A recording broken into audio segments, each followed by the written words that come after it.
आता तासनतास पीठ भिजवायची काहीच गरज नाही। इथे बघू शकता अगदी 10 ते 15 मिनिटात मस्त असे जाळीदार आप्पे तयार झालेले आहेत। कसे बनवले त्यासाठी तुम्हाला व्हिडिओ शेवटपर्यंत बघावा लागेल। त्यासाठी इथे एक मोठं भांडं घेतलेलं आहे, त्यामध्ये घेतलेला आहे 2 वाटी बारीक रवा। तुमच्याकडे जर मोठा रवा असेल तर त्याला थोडंसं मिक्सरला फिरवून घ्या, पण रवा घेताना शक्यतो बारीक घ्या, त्यामुळे काय होतं आपले आप्पे बनायला झटपट मदत होते। इथं आपण वापरलेला आहे 1 वाटी ताक। ताक आहे हे कमी आंबट आहे। आपण जे घरी बनवतो ताक ते टाकून न देता इथं आपण मस्त असे ताकापासून एकदम फटाफट असे आप्पे बनवणार आहोत। आता या ताक जे आहे घेतलेलं ते आपण या रव्यामध्ये ओतलं। आता वरून थोडंसं पाणी घालूया आणि हा रवा जो आहे तो या ताकामध्ये व्यवस्थित असा भिजवून घेऊया। आता ताकाऐवजी तुमच्याकडे दही असेल तर दही सुद्धा वापरलं तरी सुद्धा चालेल। तर सगळा हा रवा जो आहे तो व्यवस्थित मिक्स करून याच्या गुठळ्या मोडून व्यवस्थित असा याला भिजवून घेते। रव्यामध्ये कुठेही गुठळ्या ठेवायच्या नाहीयेत।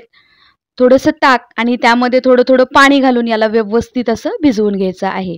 इथं सकाळची घाई गडबड आहे, पटकन नाश्त्याला काहीतरी करायचंय आणि पोटभरीचं पण झालं पाहिजे, तर ही रेसिपी फटाफट तयार होते, याला काही वेळ लागत नाही।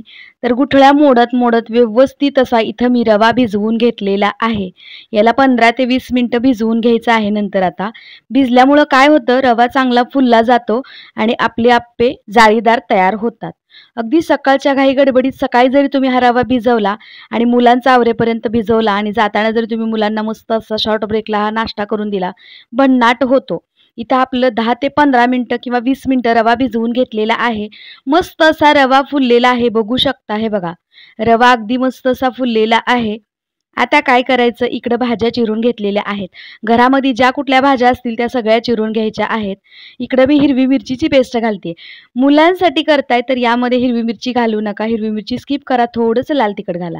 आता इकडं कांदा आणि टोमॅटो व्यवस्थित असं चिरून घेतलेला आहे, बारीक चिरलेला आहे। तर हे चिरलेले कांदा आणि टोमॅटो या रव्यामध्ये मिक्स करते। घालूया मस्त अशी बारीक चिरून घेतलेली स्वच्छ धुवून घेतलेली कोथिंबीर। कोथिंबीर धुवूनच वापरायची, कारण कोथिंबीरीमध्ये भरपूर अशी माती असते कोथिंबीरीला लागलेली, ती दिसून येत नाही, त्यामुळे ती धुवून वापरायची। इकडं आपण मीठ घातलं चवीपुरतं आणि हे सगळं घातलेलं जे साहित्य आहे ते व्यवस्थित मिक्स करून घ्यायचं। आता या आप्याची एक खासियत सांगते तुम्हाला, इथं तुम्हाला चटणी बनवायची काहीही गरज नाहीये। वेगळी चटणी न बनवता सुद्धा हे आप्पे असेच गरमागरम खायला खूप भारी लागतात। तर इथं सगळं घेतलेलं जे साहित्य आहे, सगळ्या भाज्या ज्या आहेत त्या आपण व्यवस्थित मिक्स करून घेतलेल्या आहेत। हे पीठ मला थोडंसं घट्ट वाटतंय, त्यामुळे यामध्ये मी थोडंसं पाणी घातलं आणि आणखीन थोडंसं याला व्यवस्थित हलवून घेतलं। आता यामध्ये घातले 1 इनोचं पॉकेट। एका इनोच्या पॉकेटमध्ये 1 चमचाच इनो सोडा असतो, त्यामुळे इथं मी इनो सोडा घालते। इन्स्टंट आपल्याला हे रवा आप्पे बनवायचे जाळीदार झाले पाहिजे, त्यामुळे इथं आपण इनो सोडा वापरलेला आहे। शक्यतो इनो सोडाच वापरायचा आहे। तुम्ही घरचा सोडा न वापरता इनो सोडाच वापरा। मी सजेशन करेन कुठलाही पदार्थ करत असताना इनो सोडाच वापरा तुम्ही। तर इनो सोडा आपण व्यवस्थित असा मिक्स करून घेऊया या सर्व पिठामध्ये। खूप भन्नाट लागतात हे आप्पे, बघा मस्त असं हे जाळीदार पीठ तयार होऊ लागलेलं आहे। गॅसवरती आपण आप्याचा तवा ठेवलेला आहे गरम करण्यासाठी। आता हा माझ्याकडं 12 कप्पे म्हणजे 12 कप्पे असलेला आप्याचा तवा आहे। खरं तर या तव्यामध्ये एकाच वेळी 12 आप्पे व्यवस्थित होतात, पण काय होतं कुठं चूक होते पुढे व्हिडिओमध्ये मी सांगणार आहे। सगळ्या आप्पे पात्राला मी व्यवस्थित असं तेल लावून घेतलेलं आहे। आपण भिजवून घेतलेलं पीठ जे आहे त्या आप्पे पात्रामध्ये थोडं थोडं सोडून घ्यायचं आहे। हे बघा, बाकीच्या सगळ्या आप्पे पात्रामध्ये मी पीठ सोडून घेतलेलं आहे। अगोदर याला व्यवस्थित असं तेल लावून घ्यायचं। गॅसची फ्लेम आपण सुरुवातीला फुल करायची 2 मिनिटं, नंतर मीडियम ठेवून याला व्यवस्थित वाफवून घ्यायचं। मधल्या आप्पे पात्रामध्ये मी आप्पे म्हणजे पीठ सोडत नाहीये, कारण मधले 3 जे छिद्र आहेत त्यामध्ये मी अजिबात पीठ सोडलेलं नाहीये, कारण ते आपले आप्पे जे आहेत ते पटकन करपले जातात। म्हणून आपण काय करायचं, बाजूचे जे 9 आहेत त्याच्यामध्येच व्यवस्थित असं पीठ सोडायचं आणि त्यालाच मीडियम हीटवरती व्यवस्थित असं भाजून घ्यायचं। हे बघा, एका साईडनं तर व्यवस्थित असे आप्पे मस्त टम्म असे फुगलेले आहेत।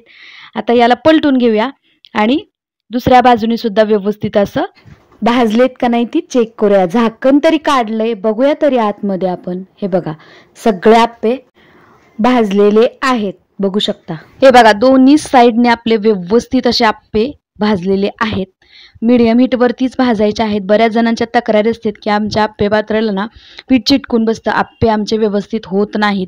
सुरुवातीला ना थोडंसं तेल भरपूर लावायचं. सुरुवातीची बॅच ज्यावेळेस करतो ना आपण त्यावेळेस तेल भरपूर लावायचं.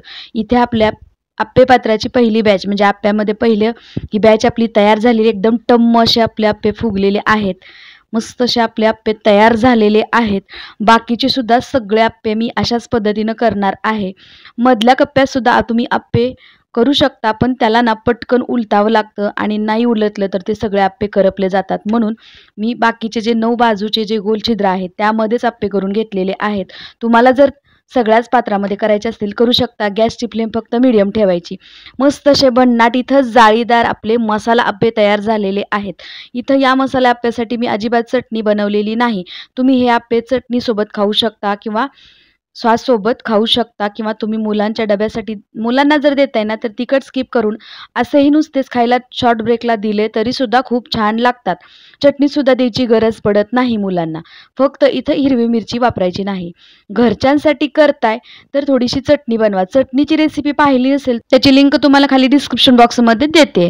मस्त असे जाळीदार गरमागरम टम्म फुगलेले आपले 10 ते 15 मिनिटात तयार होणारे आप्पे रेसिपी मी आज तुमच्यासोबत शेअर केलेली आहे. रेसिपी तर तुम्हाला नक्कीच आवडली असेल. मग वाट कशाची बघताय? नक्कीच ही रेसिपी ट्राय करा आणि मला कमेंट करून नक्की सांगा. आणि हो, मुलं जर तुमचे भाज्या खात नसतील तर हे अशा पदार्थांमध्ये तुम्ही भाज्या घालून मुलांना नक्कीच खाऊ घालू शकता.